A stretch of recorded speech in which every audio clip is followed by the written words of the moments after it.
নমস্কার, আমার নানা রঙের দিনগুলি ব্লগে আপনাদের সকলকে স্বাগত জানাই। আশা করি যারা যারা আমার ব্লগটি দেখছেন তারা সকলেই খুব ভালো ও সুস্থ আছেন। সকালে ঘুম থেকে উঠে যখন জানলার পর্দা সরাই, দেখি জানলার বাইরে যে বড় নিম গাছটা আছে তাতে বড় বড় বকের মতো দেখতে পাখি এসে বসে আছে। বক না, জানেন তো, বকের থেকে অনেকটাই বড়, কিন্তু দেখতে বকের মতন। আসলে বুঝতে পারছি না কি পাখি এগুলি। আপনারা যদি বুঝতে পারেন এগুলি কি পাখি আমাকে একটু কমেন্ট করে জানাবেন তো। পাখিগুলি যখন ডানা মেলে উঠছে তখন তো আরও অনেক বেশি বড় লাগছে।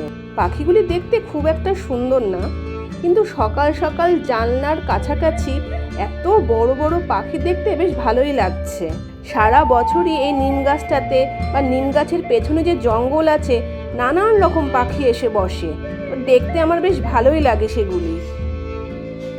সকালে চা খাওয়া হয়ে গেলেই সুজি দই দিয়ে মেখে রেখে দিয়েছিলাম। আজকে জলখাবারে একটু ইডলি বানাবো। কালকার চাল ডালের ব্যাটারটা তৈরি করে রাখা হয়নি, ভুলে গেছিলাম, তাই সকালে সুজি আর দই ভিজিয়ে রেখেছি। সুজি আর দই 1 ঘন্টা আগে ভিজিয়ে রেখেছিলাম। সুজিটা ভালোভাবে ভিজে গেছে। এবার তাড়াতাড়ি করে একটু ইডলি বানিয়ে নেব। ইডলির সাথে আর আলাদা করে সাম্বার বা অন্য কোনো চাটনি বানাবো না। ঘরে নারকেলের চাটনি কেনা আছে, ওটা দিয়েই খেয়ে নেব। সুজির এই ইডলিটা না খুব সুন্দর হয়। ইচ্ছে হলো 1/2 ঘন্টা 1 ঘন্টা আগে ভিজিয়ে রাখো দই দিয়ে সুজি, ব্যাস বানিয়ে নাও তারপরে তাড়াতাড়ি করে।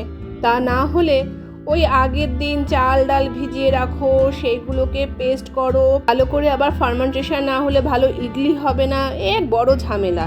সবথেকে সহজ পদ্ধতি হলো সুজি দিয়ে ইডলি বানানো। দেখুন কি সুন্দর হয়ে গেছে খুব সহজেই। আজকে আমার জন্য একটা খুব স্পেশাল দিন। কি বলুন তো? আজকে আমার জন্মদিন। রাতে যাব রেস্টুরেন্টে। দুপুরে আর বিশেষ কিছু রান্না করব না। একটু ঝিঙে আলু পোস্ত আর দুজনার মতন একটু মাছের ঝোল বানিয়ে নেব। এই দিয়ে আমার আর অরিত্রর খাওয়া হয়ে যাবে দুপুরে। আমার দাদার আর আমার জন্মদিন একই দিনে, তাই বলে আমরা কিন্তু জমজ না। আমার দাদা আমার থেকে 5 বছরের বড়। হয়তো ভগবান চেয়েছেন তাই দাদার জন্মদিনের দিনই আমারও জন্মদিন হয়ে গেছে। জানেন তো, সকলকে আমার এই কথাটা বলতে খুব ভালো লাগে যে আমার আর আমার দাদার একই দিনে জন্মদিন। সচরাচর এইরকম তো বিশেষ একটা দেখা যায় না, বলুন। এই দিন দাদা বাড়িতে মায়ের হাতের পায়েস, ভালো ভালো খাবার খায়, আর আমি এত দূরে বসে একা একা রান্না করে খাই। তবে হ্যাঁ, আমার হাজবেন্ড আমার জন্মদিনের দিন প্রতি বছরই রাতের বেলা আমাকে নিয়ে রেস্টুরেন্টে যায়। আরও একটা দারুণ কথা আপনাদেরকে জানাবো। আজকে আমার জন্মদিন তো, আর কালকে আমার হাজবেন্ডের জন্মদিন। আমরা দুজনে একসাথে রাত 12টার সময় কেক কাটি। খুব ভালো লাগে। এরকমটাও দেখা যায় না, বলুন, যে হাজবেন্ড ওয়াইফের প্রায় একই সাথে জন্মদিন। তেলে একটু কালো জিরে ফোড়ন দিয়ে তাতে টমেটো আর পেঁয়াজ দিয়ে দিলাম। এগুলি পার্শে মাছ। এখানকার পার্শে মাছগুলি না খুব বড় বড় হয়। এই পার্শে মাছগুলি এখানে যে নর্মদা নদী আছে সেইখানে হয়। একটু সর্ষে দিয়ে ঝোল করছি। দুর্গাপুজোর পরে পার্শে মাছের পেটে যেমন ডিম হয়, খেতেও খুব স্বাদ হয়, এখানের মাছগুলো সেই রকম না। পেটেও ডিম হয় না আর অত স্বাদও হয় না। অরিত্র বাবা অফিস থেকে এসে পড়েছে। এই এখন রাত্রি 8:30 9টা মতন বাজে। আমরা বেরিয়ে পড়েছি রেস্টুরেন্টে যাওয়ার জন্য। আমরা রেস্টুরেন্টে চলে এসেছি। এই যে মাই রেস্টুরেন্ট, এখানেই ঢুকবো। এখানে আমরা আগে অনেকবার খেয়েছি। এখানকার খাবারটা আমাদের বেশ ভালো লাগে। বরোদাতে ননভেজ রেস্টুরেন্টের থেকে ভেজ রেস্টুরেন্ট অনেক বেশি। হাতে গোনা কিছু রেস্টুরেন্টই আছে যেগুলোতে ননভেজ পাওয়া যায়। এখানে ননভেজের সব রকম আইটেমই পাওয়া যায়, আর বেশ ভালোও খেতে। ঢোকার সাথে সাথে মেনু কার্ডটা দিয়ে চলে গেল। আমরা মিক্সড ফ্রাইড রাইস আর বাটার চিকেন অর্ডার করেছি। রেস্টুরেন্টে ভালোই ভিড় ছিল। বেশিরভাগ সময় আমাদের রেস্টুরেন্টে গেলেই বাটার চিকেনটাই খেতে হয়। বাটার চিকেনটা তো বেশি ঝাল থাকে না, অরিত্র খুব ভালোভাবে খেতে পারে এটা। প্রথমে একটু লেবু আর পেঁয়াজ দিয়ে গেল। এখানে বিটের রস আর ভিনিগারের মধ্যে ভিজিয়ে রাখা পেঁয়াজ দেয়। আর আমার এই পেঁয়াজটা খেতে না দারুণ লাগে, খুব সুন্দর মিষ্টি মিষ্টি খেতে হয়। এই যে পেঁয়াজটা দেখুন কি সুন্দর দেখতে লাগছে না? এই পেঁয়াজগুলি এত সুন্দর খেতে লাগে, আমরা সবাই পেঁয়াজগুলো এমনি এমনি খেতেই শুরু করে দিয়েছি।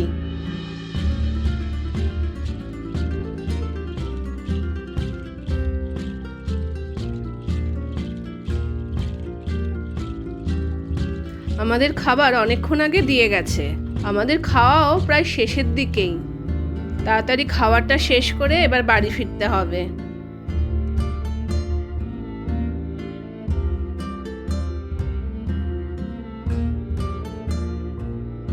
বাড়ি ফেরার সময় একটি কেক কিনে নিয়ে যাব।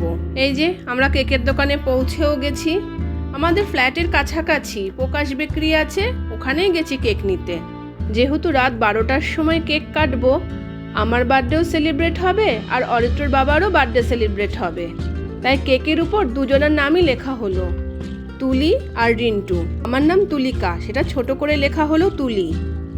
আর আমার হাজব্যান্ডের নাম তো কখনো আপনাদের বলাই হয়নি, ওর নাম হলো রিন্টু, তাই কেকের উপরে রিন্টু তুলি দুজনের নামই লেখা হলো। কি সুন্দর হয়েছে না কেকটা, কালার কম্বিনেশনটা দারুণ। কেকের উপর আবার দুটি পুতুল বসে আছে। অরিত্রই পছন্দ করে কেকটা নিল। ও বলছে কেকের উপরের একটি পুতুল মা আর একটি পুতুল বাবা।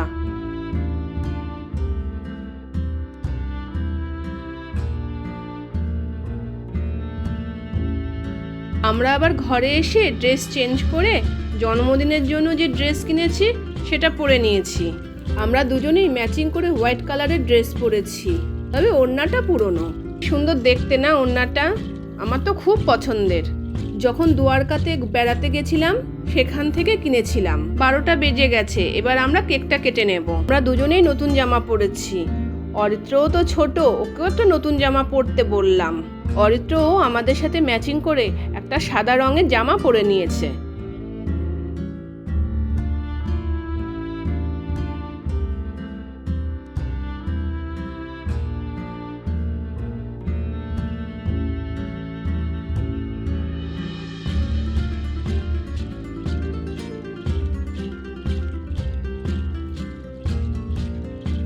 তারপর মোমবাতি নিভিয়ে কেক কেটে একে অপরকে কেক খাইয়েও দিলাম, আর কেকের ক্রিম একে অপরকে লাগিয়েও দিলাম। অরিত্র প্রতি বছরই খুব আনন্দ করে ওর মা বাবার জন্মদিনে।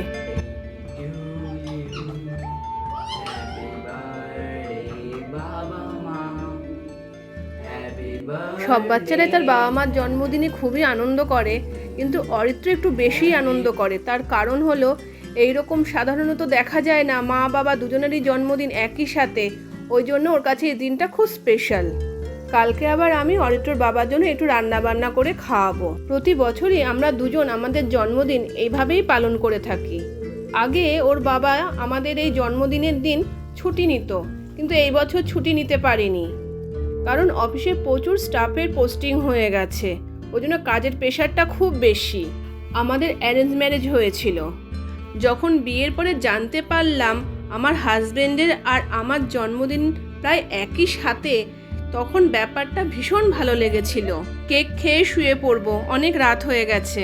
কালকে আবার অরিত্রর বাবার অফিস আছে, সকাল সকাল রান্নাবান্নাও করতে হবে। কালকে অরিত্রর বাবা হাফ ডে করবে, দুপুরে তাড়াতাড়ি চলে আসবে।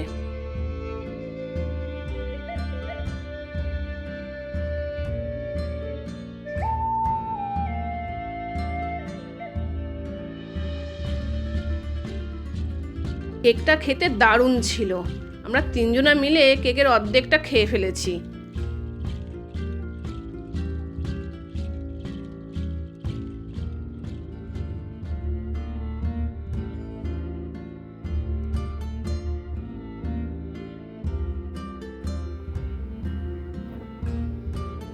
এখন পরের দিন দুপুরবেলা, আজকে অরিত্রর বাবার জন্মদিন পালন করব। এই যে দুপুরে রান্না বান্না শুরু করে দিয়েছি। চিকেন মাঞ্চুরিয়ানটা কি সুন্দর দেখতে হয়েছে দেখুন।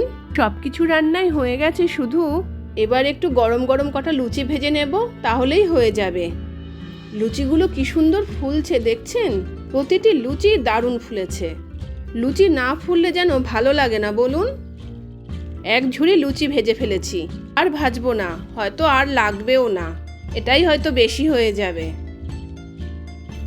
অরিত্রর বাবাকে খেতে দিয়ে দিয়েছি। লুচি সাথে 5 রকম ভাজা, ছোলার ডাল, চিকেন মাঞ্চুরিয়ান, একটু সাদা ভাত দিয়ে সর্ষে ইলিশ আর একটু মিষ্টি আছে।